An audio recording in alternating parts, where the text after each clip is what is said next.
You probably think of centipedes as tiny, squishy, bothersome things cowering in your garden. Meet the South American centipede.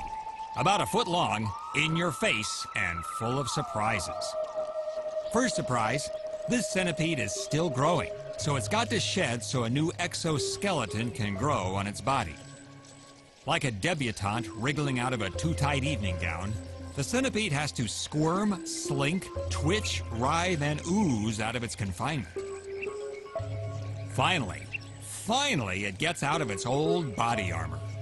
Now it has to plump up fast before its epidermis secretes chitin too soon. If the chitin hardens into a shell while the centipede is still on the smallish side, the shedding would have been pointless. Hey, what could be more convenient snacking than that handy old exoskeleton? What do you call this? I mean, it's not cannibalism because that's eating another of your own species. I guess you could call this auto-grazing. The centipede has a new skin and a new attitude. Predator. It's hungry, and eating its old skin just isn't good enough. It's after a baby green iguana.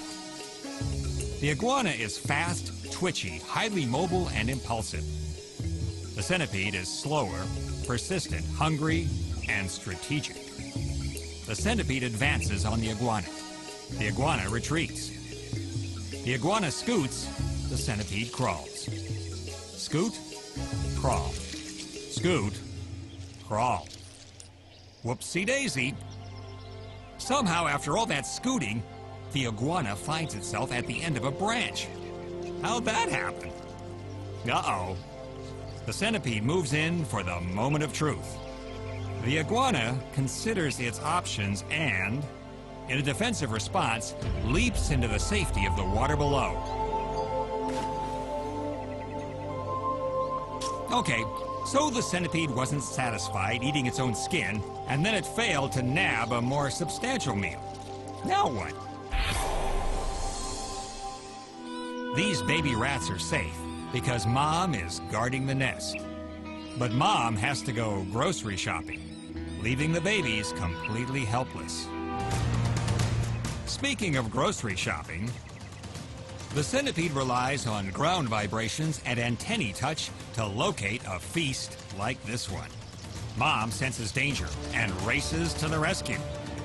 The centipede is chased off, but not before Mom discovers one of her babies dead, killed by the centipede.